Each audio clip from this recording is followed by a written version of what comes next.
Bonjour à tous et à toutes, je suis très heureuse de vous retrouver pour un nouveau partage sur la gardienne de l'unité.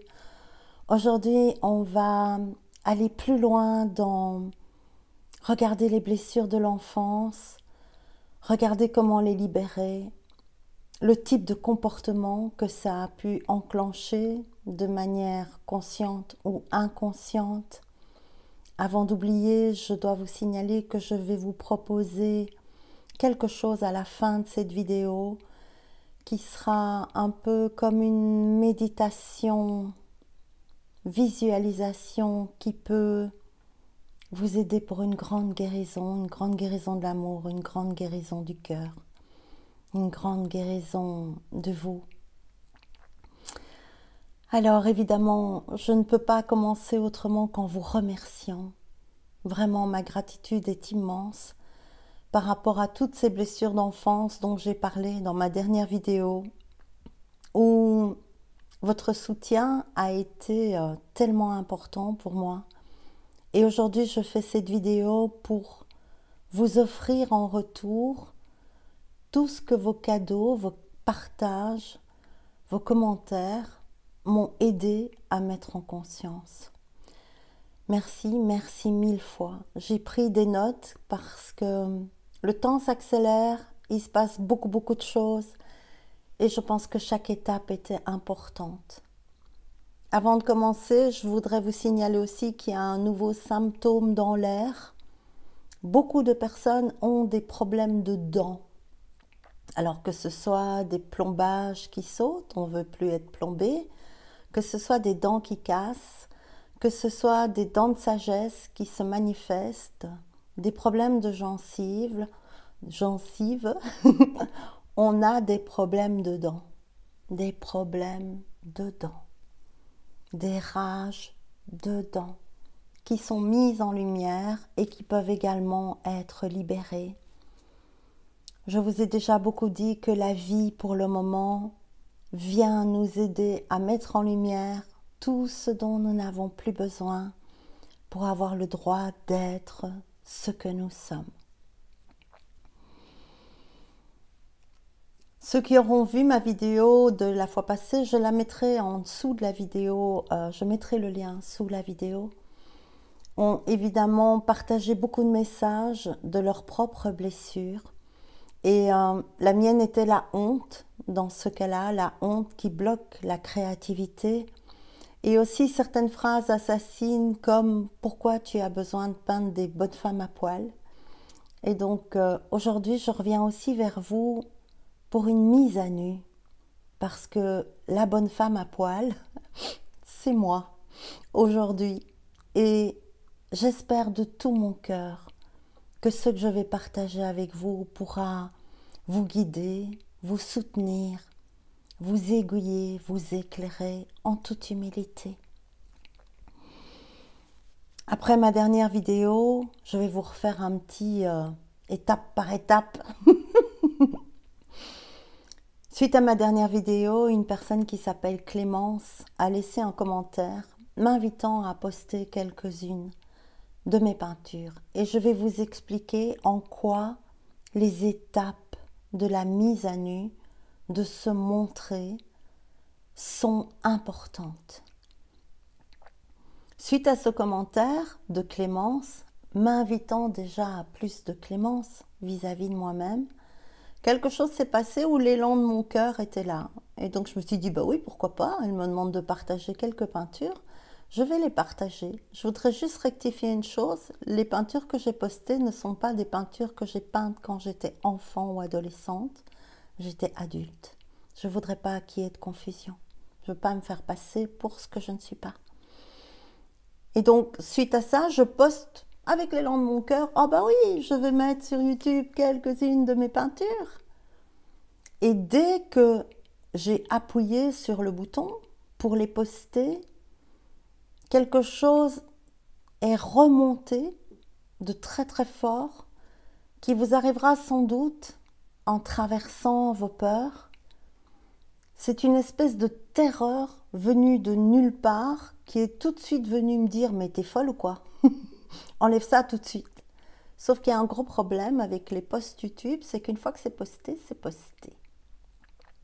Et du coup, j'ai rajouté ma petite phrase là, l'air de dire il faut traverser ses peurs, blablabla, je sais plus quoi.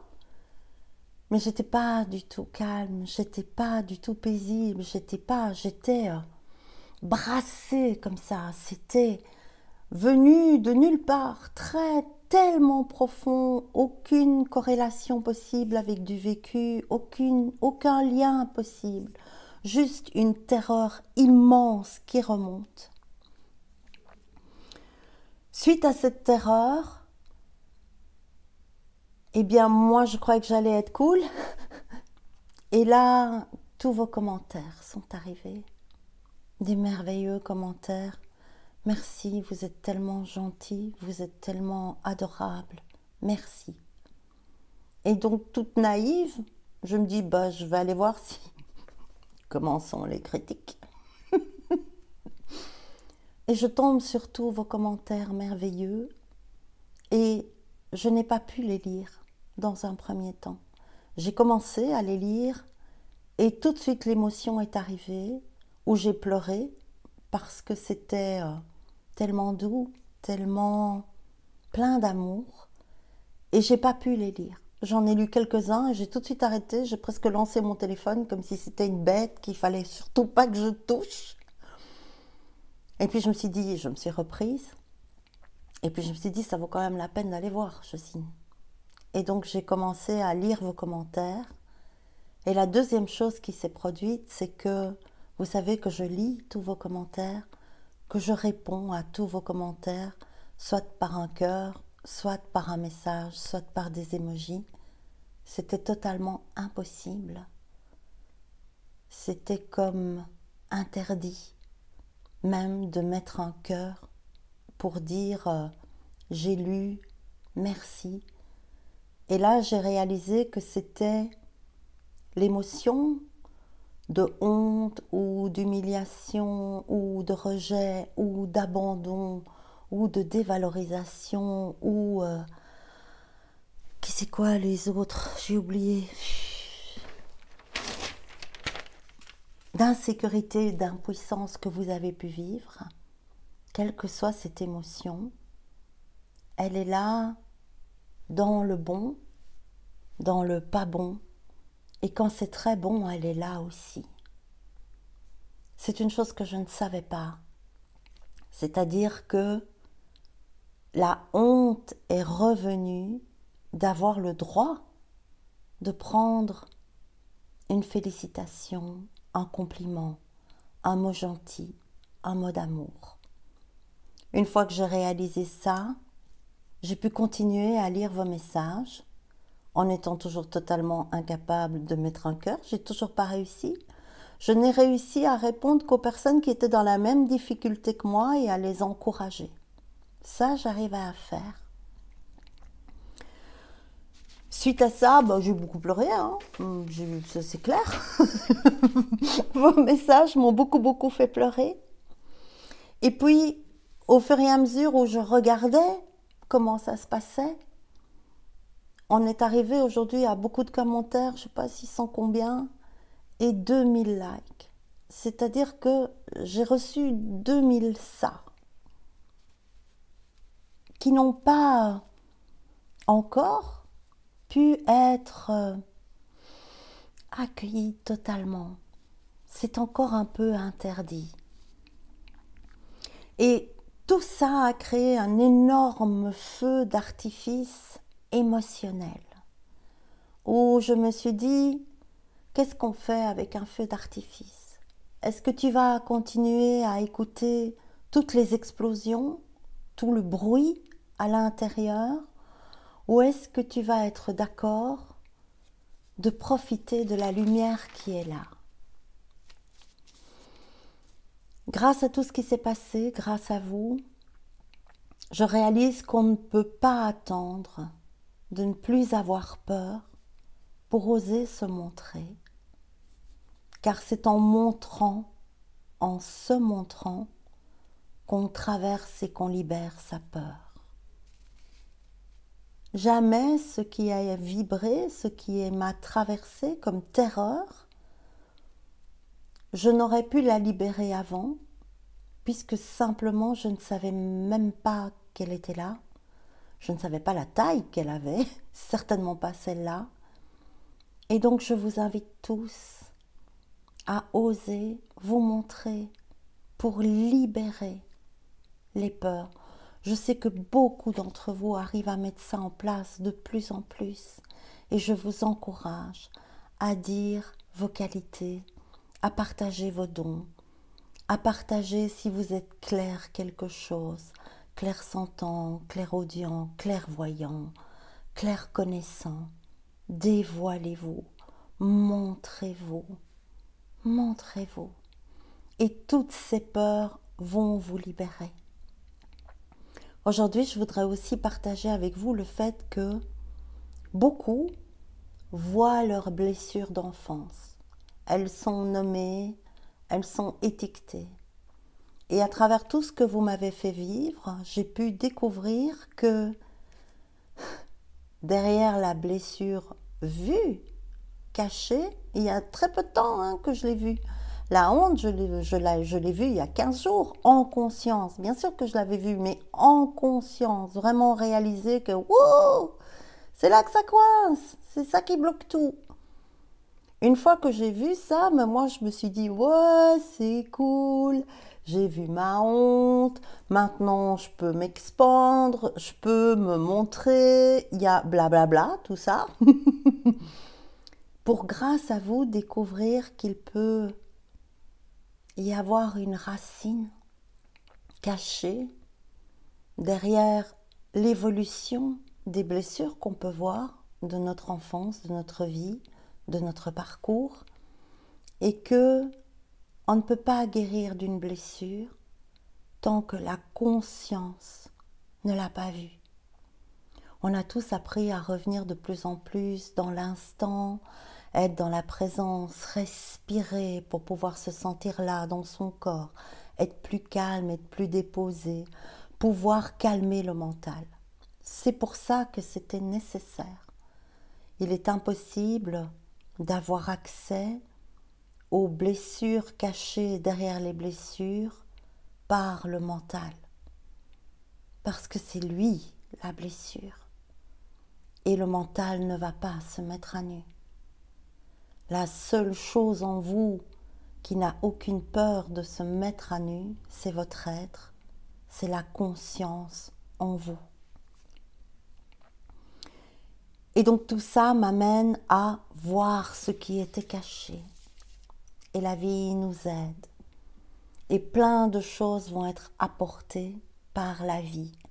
Des petites anecdotes que je vais vous raconter très très très vite.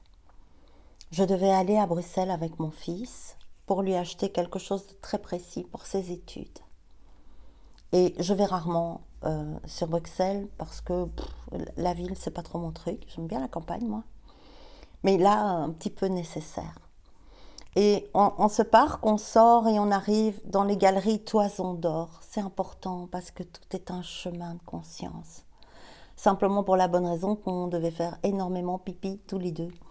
Et donc on cherche un endroit où il y a des toilettes publiques. On rentre dans les galeries Toison d'Or et là on voit des toilettes. Des toilettes comme j'ai jamais vu des toilettes publiques comme ça, moi, avec des éviers tout dorés. Enfin, c'était classe, classe, classe. Et la madame qui tenait les toilettes était toute petite, vraiment toute petite, une bonne 65, 70 ans, merveilleuse, tout éclairée comme ça, habillée tout en rose pâle, avec des grosses boucles d'oreilles, kitsch à mort, qui partaient dans tous les sens. On aurait dit un gros bonbon, vraiment un gros bonbon. Et j'ai pas pu m'empêcher de lui dire. Et de là, dès le départ, quelque chose se passe avec ce rose bonbon, ce rose doux, cette couleur de l'amour doux. Alors ça, je vous le raconte maintenant, mais au moment même, moi, j'ai juste vu la merveilleuse petite madame avec qui j'ai échangé et où c'était tellement beau. On ressort des toilettes et on voit un stand dans les galeries avec plein de jeunes filles habillées en rose, rose Barbie comme ça, qui tenait un stand pour le cancer du sein, pour Think Pink, et qui proposait plein de tatouages, des tatouages non permanents qu'on peut choisir et elles nous les mettent et tout ça. Évidemment, les hôtesses étaient très jolies. Et mon fils, évidemment, voit que les hôtesses sont très jolies. Et il me dit, maman, tu veux un tatouage? Et je dis, bah oui, pourquoi pas. Et l'enfant revient tout de suite.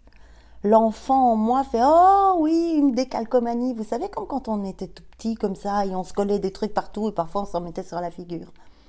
Et je choisis, il y a le choix. Et je cherche, et je tombe sur, parce que tout est important dans l'escalade de ce qui vous prépare à voir. Je fouille et je tombe sur You are enough, I'm enough, ce qui veut dire je suis assez. Ah, celui-là me plaît bien.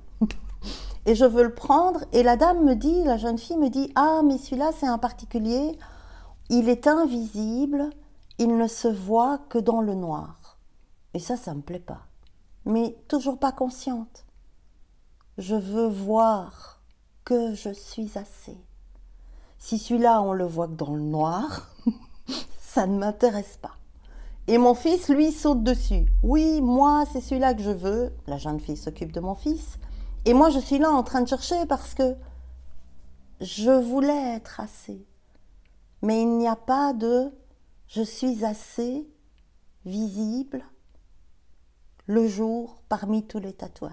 Je fouille, et j'en trouve un autre qui me plaît bien, qui est « Good things happen ».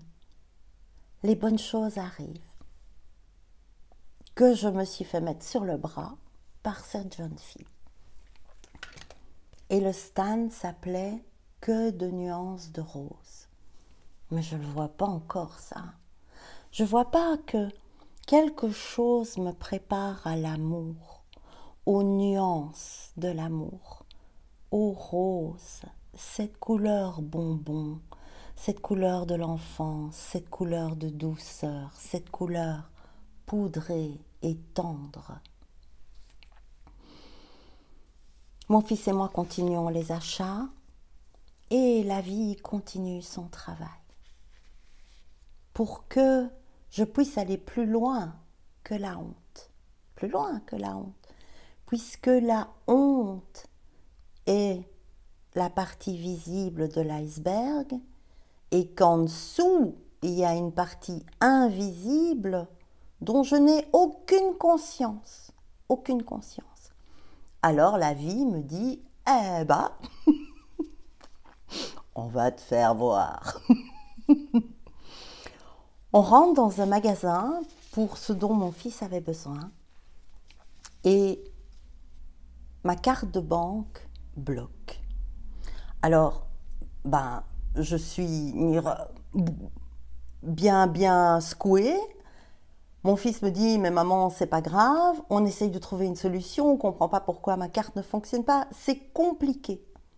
Mais je sais que ce n'est pas la honte que ma carte ne passe pas, parce que ça, je l'ai vécu pendant des années à la caisse, même quand je faisais mes calculs mentaux top niveau pour faire 1 euro pour le pain, 50 cents pour ça, 28 cents pour ça, j'arrivais à la caisse et j'avais une erreur de quelques centimes dans ma tête pour être sûre que ma carte passe, mais parfois, ça passait pas quand même.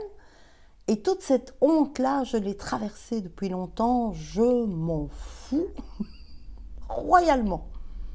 Et donc, on trouve une solution avec mon fils, mais mon fils sent que je suis, et moi aussi, je veux dire, je suis déconnectée. Mon stress est tellement grand que je ne saurais même pas vous dire combien j'ai payé pour le truc que j'ai acheté pour mon fils. J'étais complètement comme ça. Et je reconnais la même chose que les likes sur les vidéos, beaucoup d'émotions que je reconnais. Je reconnais cette émotion, mais je ne la connais pas. On sort et mon fils m'en dit, bon maman, c'est pas grave, il me fait tout son truc. Je dis, mais non, attends, c'est pas ça. Il me dit, tu dois pas avoir honte. Et je dis, non, attends, c'est pas ça. On est en pleine ville, il y a plein de monde, c'est pas le moment idéal pour exploser en sanglots. Ça aussi, c'est dépassé. j'ai ma larme qui monte, et puis il me dit, mais c'est quoi, c'est quoi, c'est quoi? Et il me harcèle comme ça. C'est quoi, si c'est pas la honte? Et je lui dis, non, non, arrête, parce que sinon, je sens que je vais tellement pleurer qu'on ne pourra plus aller nulle part après. Je fasse de bus, quoi. Je vais avoir des yeux de grenouille, tout va être au même niveau. Et il me dit, mais non, maman, tu dois trouver. Et en respirant, je me rends compte que derrière ma honte vient quelque chose que je n'avais jamais vu. La déception. La déception, pas la mienne. Il va être déçu. Il va être déçu parce que ce que je fais n'est pas parfait et il n'aura pas ce pourquoi on est venu, dont il a besoin, qui lui fait plaisir. Et quand je réalise ça, je me dis, waouh, c'est quoi ce truc de déception? On sait que, pour ceux qui ont étudié la psychologie et tout ça, que beaucoup de personnes ont dit que derrière la dévalorisation, il y a la perfection. Et que la perfection est le moteur de la dévalorisation cachée. Et je connais ça. Et peut-être que beaucoup d'entre vous connaissent ça. Et là, je me rends compte que dans mon cas, ce n'est pas ça. Dans mon cas, ce n'est pas être dévalorisé. C'est décevoir l'autre. Une fois que ce clink se fait, je me dis, mais d'où ça vient? D'où ça vient ce truc? La perfection, je l'ai déjà vue. Je sais qu'elle est tout le temps là, que je veux toujours faire mieux que mieux que mieux. La honte, je l'ai vue, bah, les autres aussi, hein, les autres émotions. Comme vous tous, nous avons tous été challengés dans beaucoup d'émotions dans notre enfance. Et puis là, je me dis, mais quand est-ce que cette déception a été encodée en moi? Que pour être si intense, quand est-ce que la déception s'est encodée? Et là, je vais vous lire quelques petites choses qui vont peut-être vous aider à trouver comment ça résonne en vous. Si cette déception, cette sensation d'être décevante, de décevoir l'autre, que l'autre ne soit pas satisfait de vous, qui crée la non-satisfaction de vous-même, et être attentif à tous les signes que la vie va vous amener. Le tout premier signe qui m'a été apporté, presque en même temps que vos commentaires, c'est je me suis levée le matin avec une mélodie dans la tête. Et cette mélodie, c'était la mélodie de la chanson de Christina Aguilera, Hurt. Et Hurt, c'est blessé. Alors évidemment, quand je me lève, ça fait je la chantonne et je me dis mais c'est quoi ce truc comme chanson? Alors il y a des applis qui vous permettent de la voir comme Shazam ou d'autres choses. Vous pouvez demander autour de vous, vous allez trouver. Quand vous avez une mélodie qui vous vient comme ça nulle part dans la tête, il y a un message pour vous dans les paroles de cette chanson, dans le titre de cette chanson. Je vous mettrai aussi le lien sous la vidéo pour tous ceux qui auront envie d'aller écouter cette chanson Blessée. Ça, c'était le premier truc qui me mettait dans le bain de toutes les couleurs roses de l'amour. Pourquoi est-ce que la déception peut s'installer chez nous? D'où ça peut venir, ça? De ne pas être parfait dès le départ.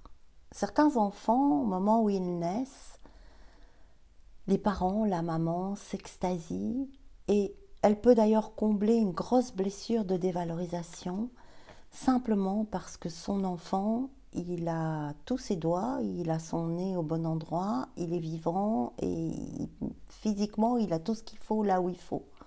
Ça peut déjà combler quelque chose. Certaines mamans n'ont pas l'élan d'amour pour leur enfant, pour X ou Y raison.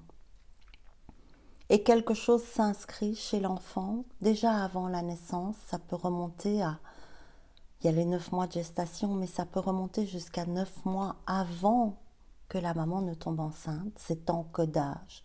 Et il peut durer encore 9 mois après la naissance, cet encodage de pas parfait. Pour pouvoir arriver après à, comme c'est pas parfait, je déçois. Alors on ne peut ne pas être parfait et l'encoder par le ressenti d'un parent, des deux parents, de la famille, parce qu'on est né en n'étant pas désiré, une surprise de l'amour.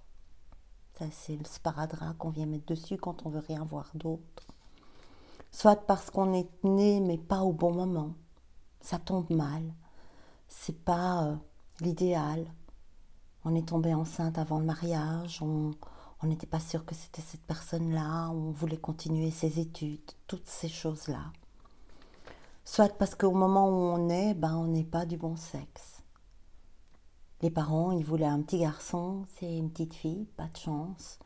Les parents, ils voulaient une petite fille, c'est un petit garçon, pas de chance. Allez-y, pour rectifier ça.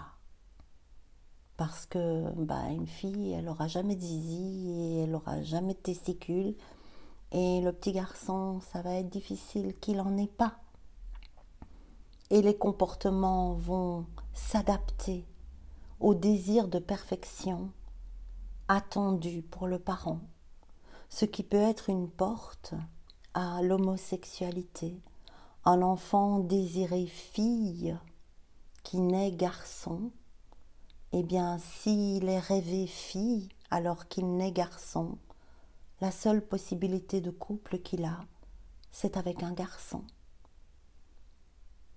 Si un petit garçon, si une petite fille naît et qu'elle était désirée garçon, pour X ou Y raison, pour perpétuer le nom, l'industrie familiale, perpétuer la fierté, d'accord, c'est encore très présent, ne croyez pas que ça n'est plus là. Alors la petite fille pourrait être un garçon manqué. On dit ça, c'est un vrai garçon manqué. Quand j'étais enfant, j'avais de très très longs cheveux, encore plus longs que maintenant, on m'appelait toujours jeune homme. Et pourtant j'avais mes cheveux qui pendaient, tellement j'avais des allures de garçon. Parce que non seulement non désiré, mais aussi, quitte à en avoir un, il faut que ce soit un garçon. Ça peut faire des petites filles qui jouent avec des soldats au lieu de jouer avec des Barbies, avec des grues qui grimpent aux arbres. Tout ça, un garçon manqué.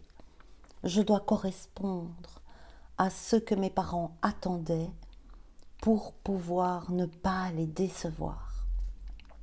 Parfois, l'enfant naît et c'est pas le bon père.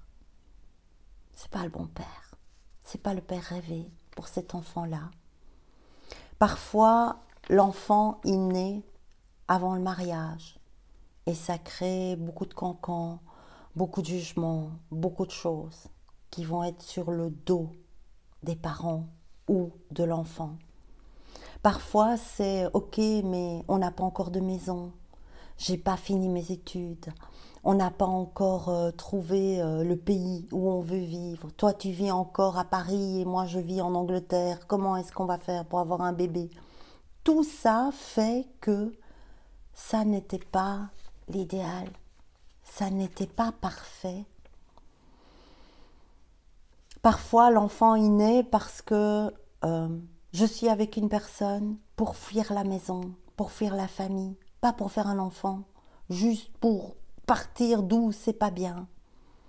Parfois, c'est parce que c'est l'autre, celui d'avant, avec qui on aurait voulu faire un enfant, mais il lui est arrivé quelque chose. Il est mort à la guerre, ou il est mort dans un accident, ou il a dû partir à l'étranger. Et donc on fait un enfant, mais qu'on aurait rêvé d'avoir avec un autre partenaire. Parfois on fait un enfant, mais on n'en voulait pas. Mais il fallait en faire un, pour faire comme tout le monde, pour rassurer tout le monde, pour ne pas décevoir les autres, son mari, sa femme. Et tout ça vient dire, dès le départ, ce n'est pas parfait. Qui va déclencher chez l'enfant un besoin de perfection pour venir combler la déception. Alors maintenant, mettez votre scaphandre parce qu'on va descendre dans des grandes profondeurs pour aller voir toutes ces peurs, pour aller se donner la permission de retrouver l'estime de soi, de savoir qu'on est assez, de savoir qu'on est parfait comme on est. Et des choses magiques peuvent se produire. Mon fils qui avait mis son tatouage sur le bras « Je suis assez » qui était invisible, donc c'est-à-dire que lui il avait son truc mais ça ne se voyait pas du tout, même pas dans le noir d'ailleurs, donc il était assez déçu. On a beaucoup parlé de tout ça, de tout ce que je partage avec vous aujourd'hui.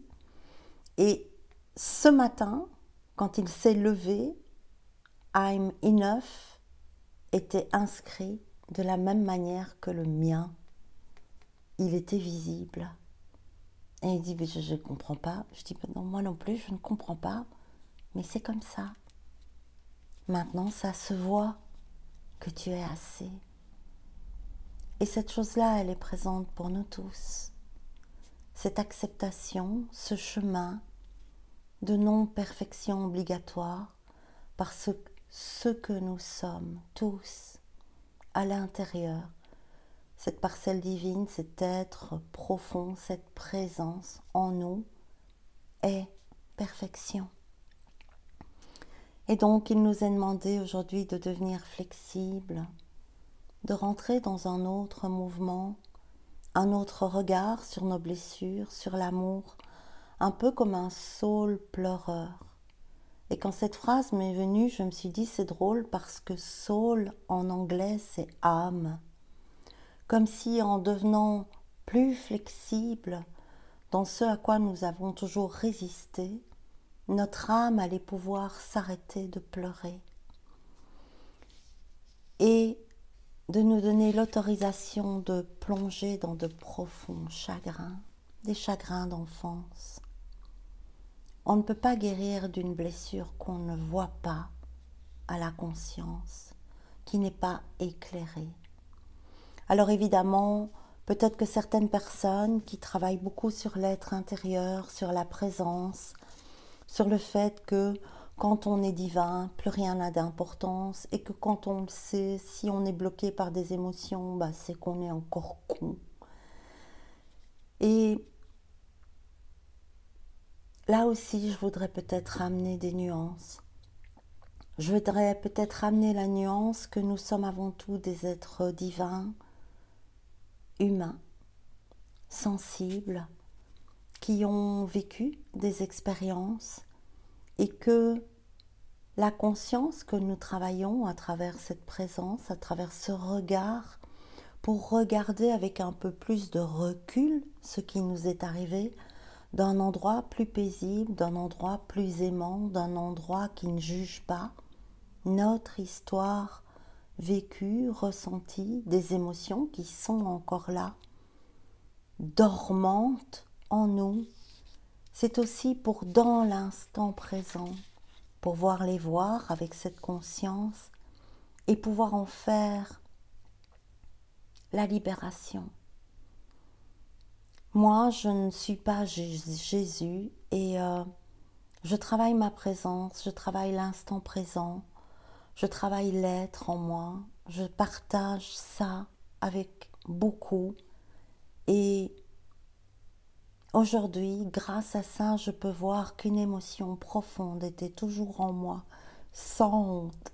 Je peux la voir, je peux la découvrir, je peux l'accueillir, je peux la laisser émerger en me laissant traverser par la terreur à laquelle elle correspond de devoir décevoir l'autre parce que je ne fais pas tout parfait et que aujourd'hui, tout ça, ça peut être vu avec autre chose.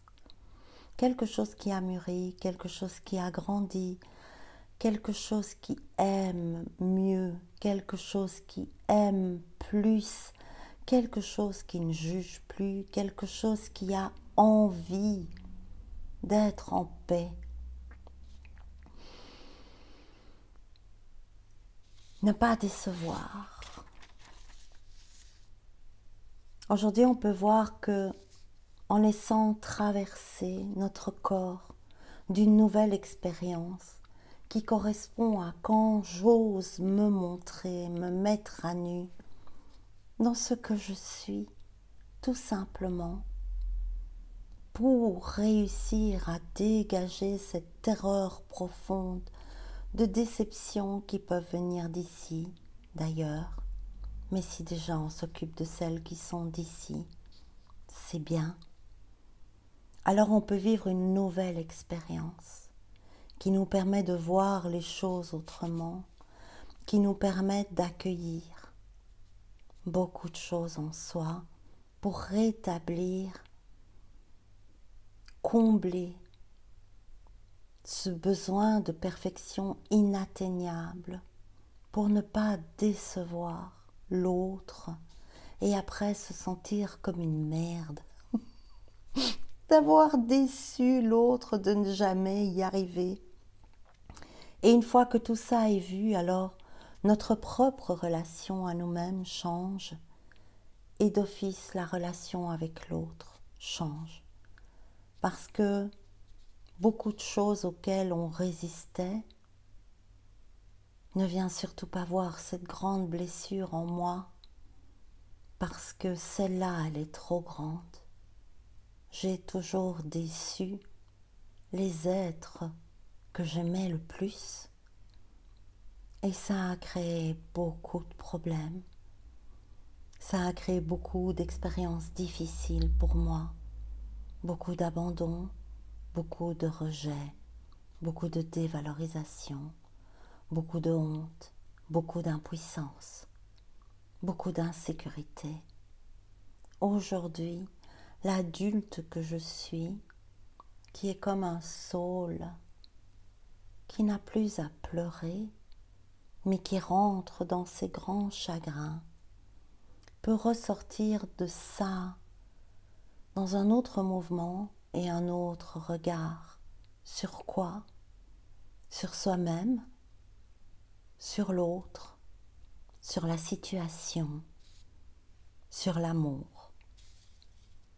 Pour que lorsque ce soit vu, aujourd'hui, avec ce que vous êtes maintenant, qui n'est pas cet enfant, qui n'est pas toutes ces blessures, puisse être accompagné par l'adulte conscient que vous êtes devenu, qui peut donner la main à cet enfant blessé, le rassurer et lui dire « Viens, ensemble, maintenant, ici, calmement, on va aller voir ça, on va le laisser remonter, on ne va plus avoir peur de décevoir et on ne sera plus déçu parce que la grande déception de l'autre a créé votre grande déception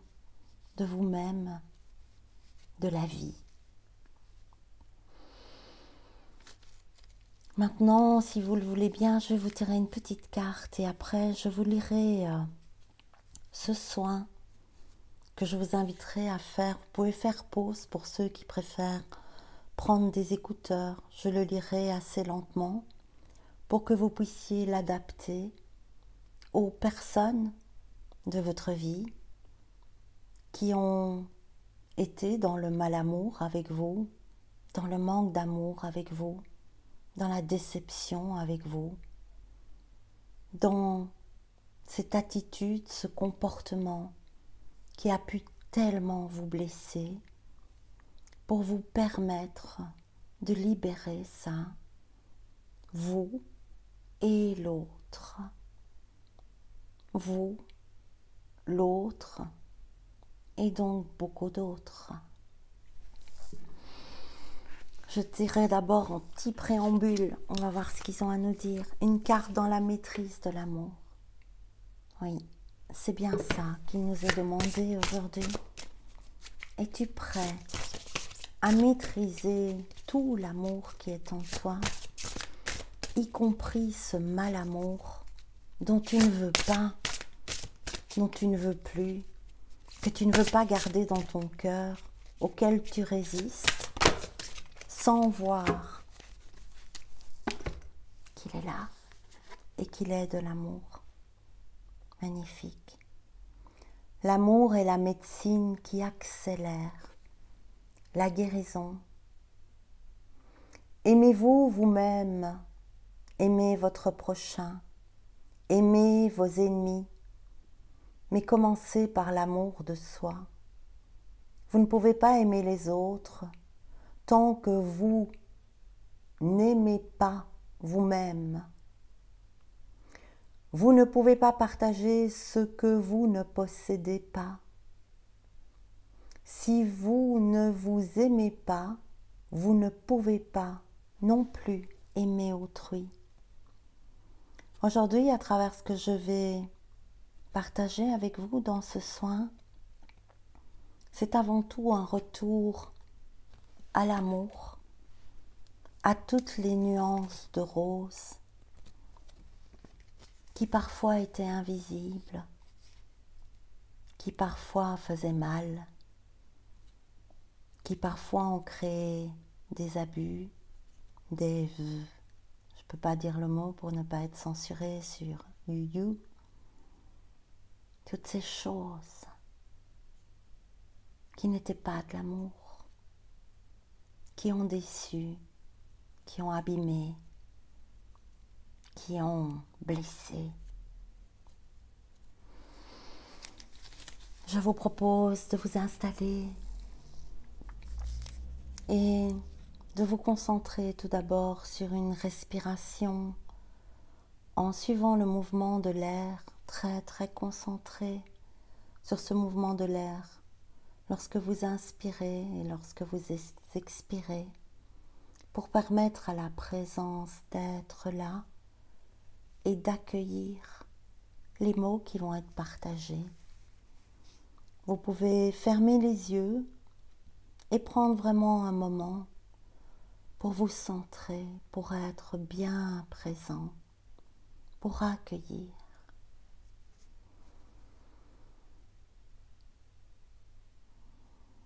Et si des résidus de pensée, de mental viennent alors que vous respirez, prenez une respiration supplémentaire. Accordez-vous le droit d'être bien présent.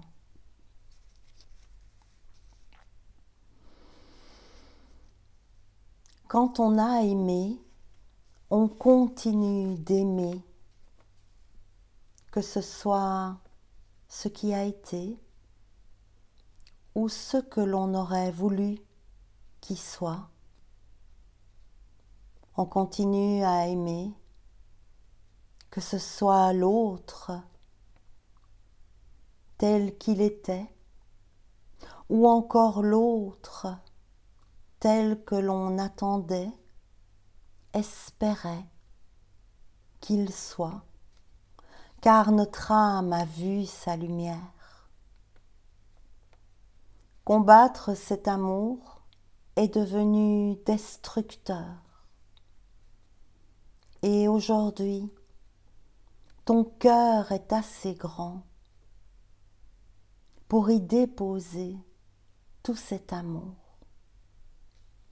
pour laisser dans ton cœur une place paisible qui contient ce mal-amour. Aujourd'hui, tu peux réaliser et accepter. Oui, je t'ai aimé. Oui, je t'aime encore. Alors aujourd'hui, j'arrête de résister et j'accepte de te laisser une place dans l'amour de mon cœur. Je sais qu'il ne peut pas y avoir ni de colère ni de haine sans amour caché. Alors je suis d'accord. Certaines choses, certaines blessures, certaines personnes ne peuvent pas être réparées extérieurement. Mais aujourd'hui, tu peux les réparer en toi, en les déposant dans ton cœur, en les laissant prendre place dans l'acceptation de oui, je t'ai aimé et je n'étais pas parfait, je n'étais pas parfaite. Oui, tu m'as aimé très très mal peut-être, car tu attendais de moi la perfection que tu ne voyais pas en toi, à cause de ta peur, à cause de ta colère, à cause de ton grand manque d'amour en toi. Aujourd'hui, celui que je suis, celle que je suis, peut voir ta déception. Aujourd'hui, je peux voir ton manque d'amour et mon manque d'amour. Aujourd'hui, je peux accepter au plus profond de mon chagrin d'enfant que tu n'arrivais pas à faire mieux que ça et que moi, j'ai voulu faire mieux en tout, être mieux, être parfait, être parfaite, pour cesser de te décevoir, pour te rendre ce que tu n'avais pas reçu.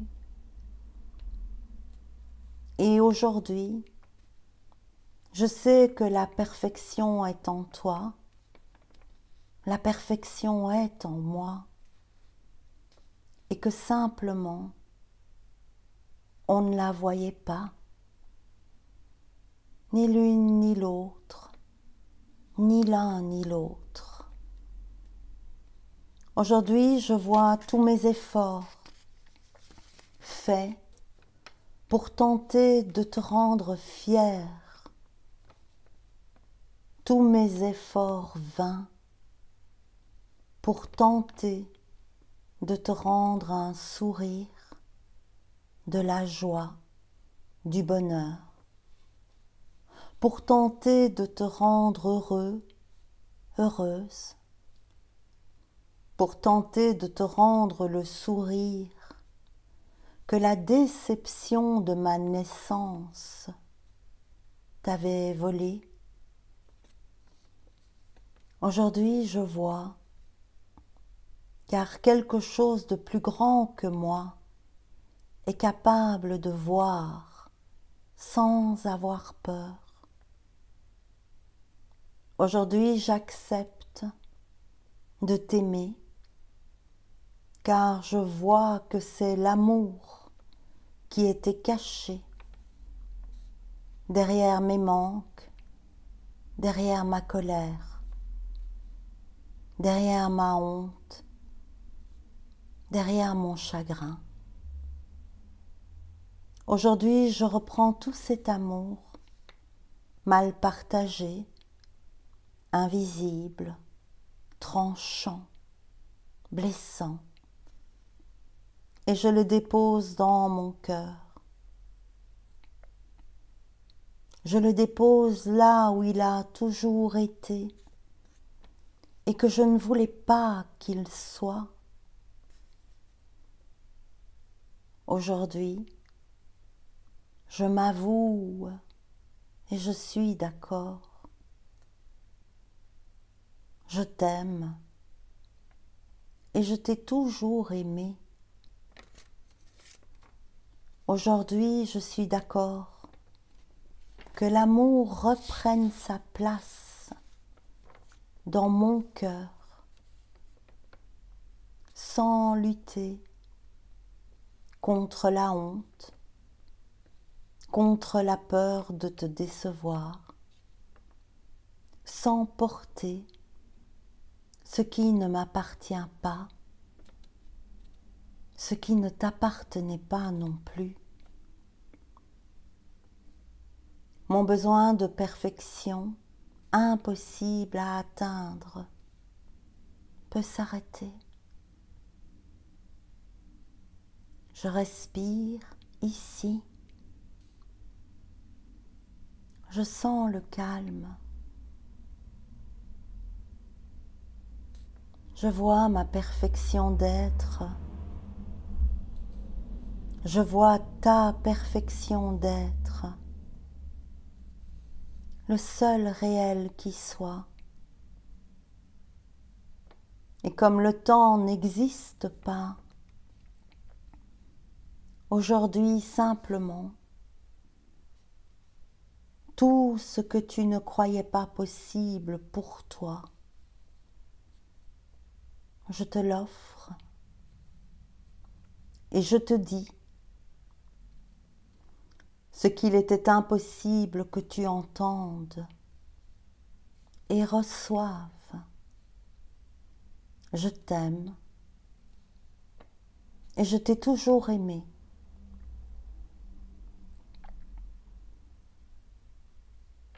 Et tout cet amour vient nous réparer, car enfin je sais que je suis assez et que toi aussi tu es assez et que tu as essayé. Je dépose dans mon cœur tout cet amour qui nous a fait tant souffrir. Je le dépose là où il doit être, là où il a toujours été. Je le dépose dans l'amour enfin vu que la déception, la perfection inatteignable et la souffrance avaient caché.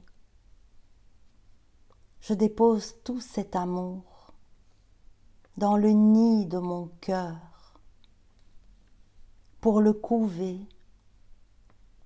et le laisser éclore dans un amour qui n'a rien à prouver.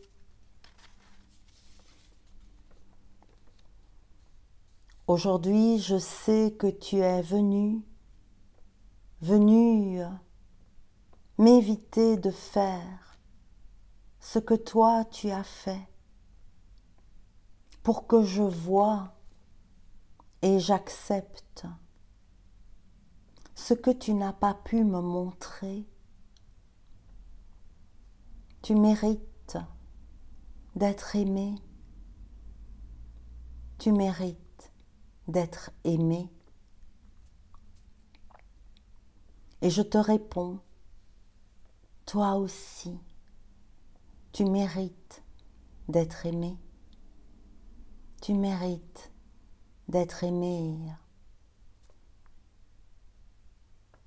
Je te rends l'estime de toi-même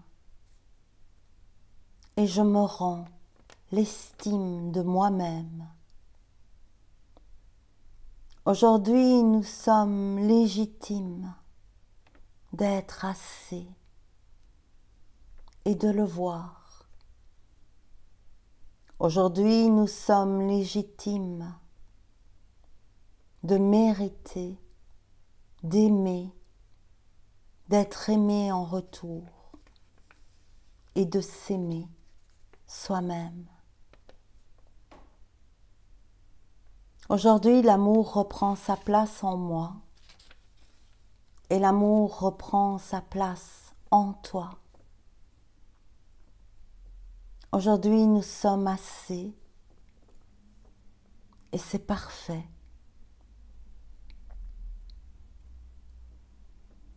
Alors, à tous ceux qui écoutent, je dis,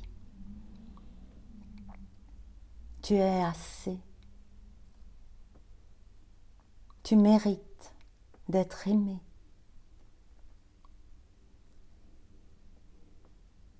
Et tu mérites de t'aimer.